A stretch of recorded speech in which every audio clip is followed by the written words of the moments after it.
बिस्मिल्लाहिर्रहमानिर्रहीम। अस्सलाम वालेकुम व्यूअर्स, प्रोग्राम में खुशामदीद। मैं हूं हैदर हयात खान। पाकिस्तान पीपल्स पार्टी की सेंट्रल एग्जीक्यूटिव कमेटी ने बिलावल भुट्टो जरदारी साहब को आइंदा इंतखाबात में पाकिस्तान पीपल्स पार्टी की जानिब से वजारत उज़्मा का उम्मीदवार नामजद कर दिया है। सीसी के इस फैसले के बाद बिलावल भुट्टो जरदारी साहब ने ट्वीट के जरिए इस फैसले को एक्सेप्ट किया और सीसी के इजलास के बाद मीडिया से गुफ्तगू करते हुए बिलावल भुट्टो जरदारी साहब ने 10 निकाती इंतखाबी एजेंडा पेश किया, जिसमें उन्होंने कहा कि अगर पाकिस्तान पीपल्स पार्टी हुकूमत में आती है तो 300 यूनिट्स तक बिजली को मुफ्त कर दिया जाएगा। इसके अलावा 30 लाख घर बनाने का भी ऐलान किया, जिसमें जो कच्ची आबादियों में रहने वाले लोग हैं उनको 30 लाख घर दिए जाएंगे जिस स्कीम के तहत। बिलावल भुट्टो जरदारी साहब को क्या कहना था, आपको सुनवाते हैं। 300 यूनिट्स मुफ्त बिजली पहुंचाना चाह रहे हैं। हम 30 लाख घर गरीब तरीन लोगों के लिए बनाना चाह रहे हैं। जो मेरे पाकिस्तानी बहन भाई इस वक्त कच्ची आबादियों में रहते हैं, चाहे वो लाहौर में हो, चाहे वो कराची में हो, चाहे वो क्वेटा में हो, चाहे वो पेशावर में हो, उनको भी मैं मालिकाना हकूक दे के वो सुकून दिलवाना चाह रहा हूं कि उनसे कोई उनका घर नहीं छीन सकता। बिलावल भुट्टो जरदारी साहब की गुफ्तगू आपने सुनी। प्रोग्राम में इसी को डिस्कस करेंगे और इसके लिए मेरे साथ मौजूद है पाकिस्तान पीपल्स पार्टी के सीनियर रहनुमा और साबिक वजीर खजाना सैयद नवीद कमर साहब। नवीद कमर साहब, बहुत शुक्रिया आपके वक्त का। नवीद कमर साहब, सबसे पहले बताइएगा कि बिलावल भुट्टो जरदारी साहब को पाकिस्तान पीपल्स पार्टी ने वजारत उज़्मा के उम्मीदवार के लिए नामजद कर दिया है। चंद हफ्ते कबल आसिफ अली जरदारी साहब ने एक इंटरव्यू में कहा था कि बिलावल भुट्टो जरदारी साहब की अभी वो अंडरस्टैंडिंग नहीं डेवलप हुई, अभी वो अंडर ट्रेनिंग है। तो अभी उनकी ट्रेनिंग मुकम्मल हो गई है या आपने एक अंडर ट्रेन शख्स को वजीर आजम के तौर पर नामजद कर दिया है?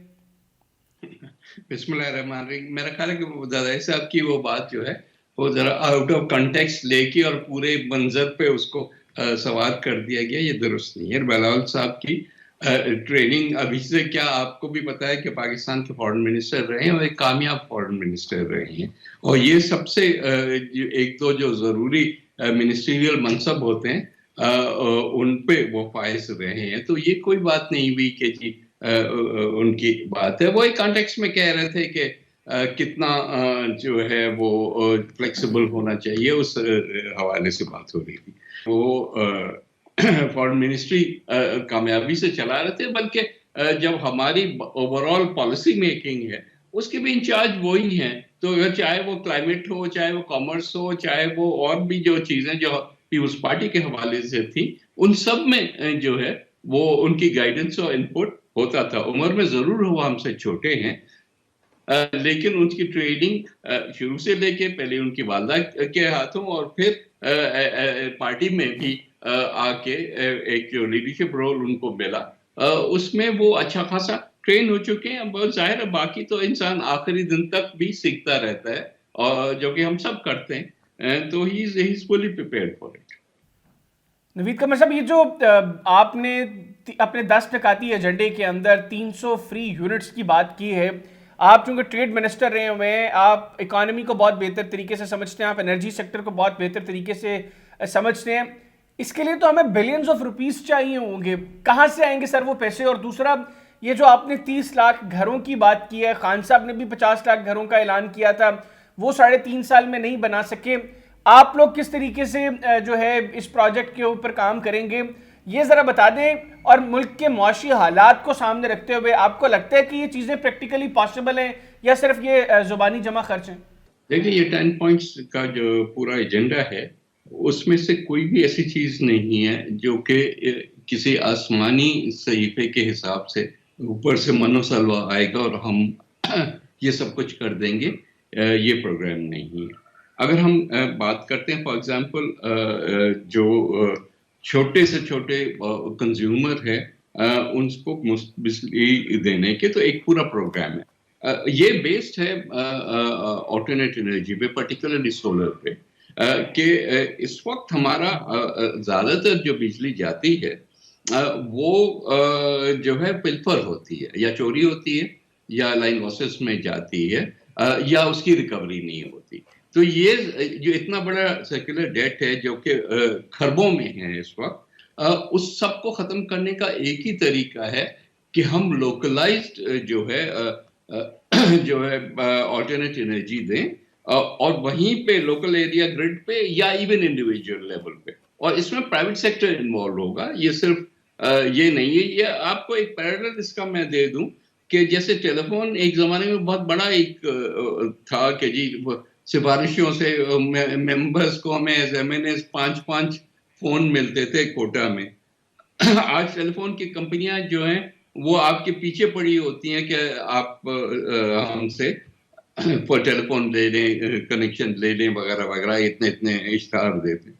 तो वो पूरे चीज को डीरेगुलेट करके और उसमें प्राइवेट सेक्टर इन्वॉल्व करके और फिर ये सोल्यूशन है, ये कोई हवाई सोल्यूशन नहीं है। अच्छा सर, ये जो आप ऑल्टरनेटिव्स का आपने जिक्र किया, आपने सोलर एनर्जी की बात की, इसके लिए तो हमें यकीनी तौर पर फिर सोलर पार्क्स बनाने पड़ेंगे, और अगर हमारे कंज्यूमर्स देखें तो वो सैकड़ों में नहीं है, लाखों में है।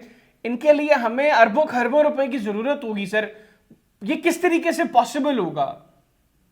सोलर की तो सोलर इवन इंडिविजुअल लेवल पे भी हम सोलर की बात करें, देखिए ना, एक दफा आपको सोलर लग गया, प्राइवेट सेक्टर ने ही लगा दिया, ठीक है ना, उसको गवर्नमेंट ने सब्सिडाइज किया या जैसे भी उसको पूरा पैसा दिया, उसके बाद जो है वो तो कंज्यूमर के लिए तो फ्री हो गया ना।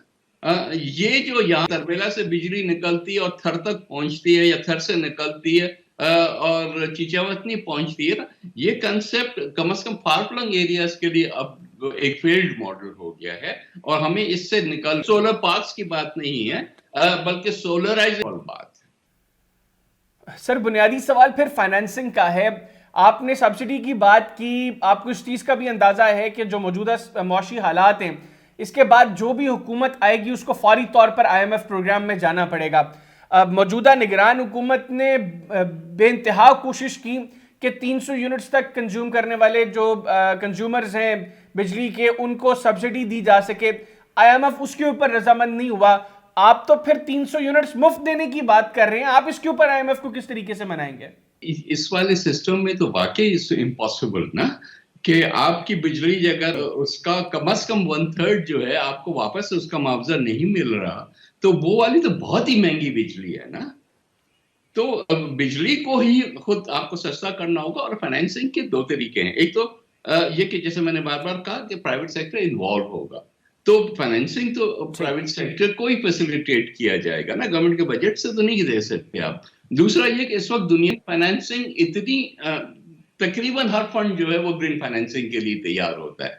अगर हम उन किस्म के सोर्सेस को टैप नहीं करेंगे तो फिर हम यहाँ ग्रोथ कैसे कर सकेंगे? सो जाहिर है one has to be creative, लेकिन ये सारी चीजें जो हैं वो सोची गई हैं, try to the if not to the last detail, at least to quite a significant वो। अच्छा नवीद कमर साहब, ये भी बताइएगा, ये जो आपने 30 लाख घरों का ऐलान किया, इसके ऊपर आप इमरान खान साहब वाला मॉडल जो है वो कैरी करेंगे? खान साहब ने 50 लाख घरों का ऐलान किया था और लो मार्कअप के ऊपर लोन्स दिए थे उसके तहत, लेकिन वो कामयाब नहीं हो सका प्रोजेक्ट, क्योंकि उसमें जब आपका बेस रेट ही 25% तक पहुंच जाए तो फिर स्कीम्स का कैरी होना चलना बड़ा मुश्किल हो जाता है। आपका इस हवाले से क्या प्लान है, और in case Pakistan Peoples Party हुकूमत में आती है तो आप हुकूमत में आने की कितनी देर बाद इस प्रोजेक्ट को इनिशिएट करेंगे?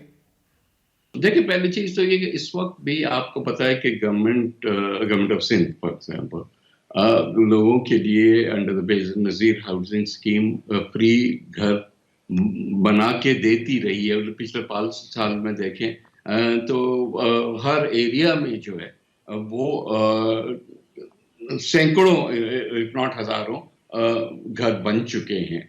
तो और उसके बाद जो हमारी पहले थी 5 मरला स्कीम, उसके तहत लो कॉस्ट हाउसिंग, ये सब मॉडल्स हमारे सामने हैं। उसको ही अपस्केल करने की बात आ रही है यहाँ पे, तो वो भी इसी तरह से फाइनेंस होगा, न कि हम अपने बजट से इसको फाइनेंस करेंगे।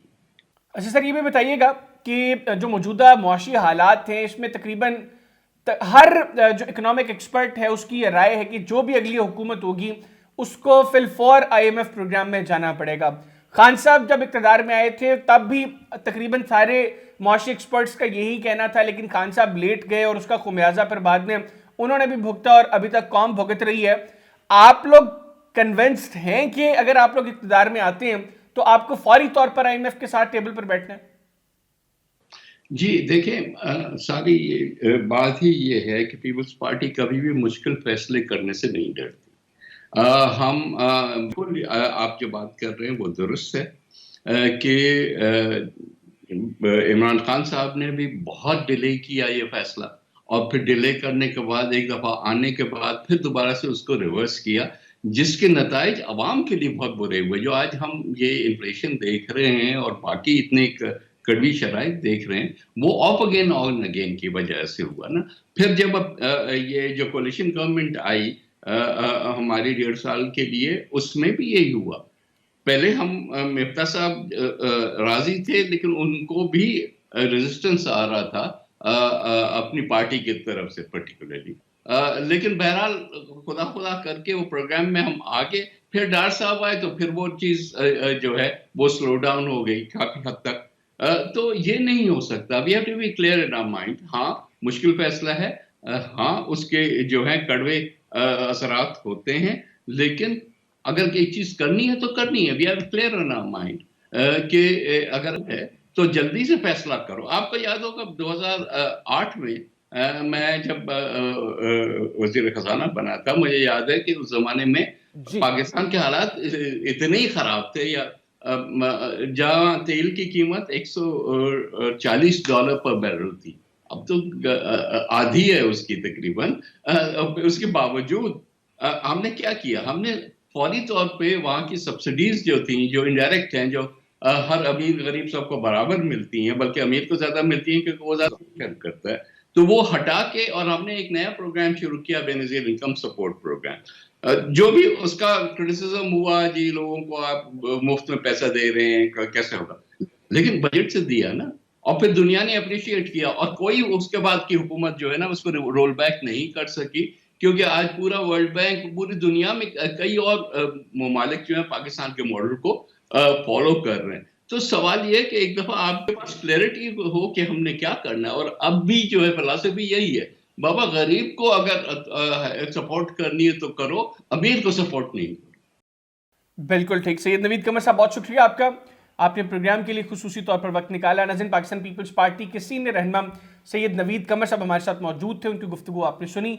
आज के प्रोग्राम से इतना ही। अगले प्रोग्राम तक के लिए मुझे और मेरी टीम को इजाज़त दीजिए। अल्लाह हाफिज़। पाकिस्तान जिंदाबाद।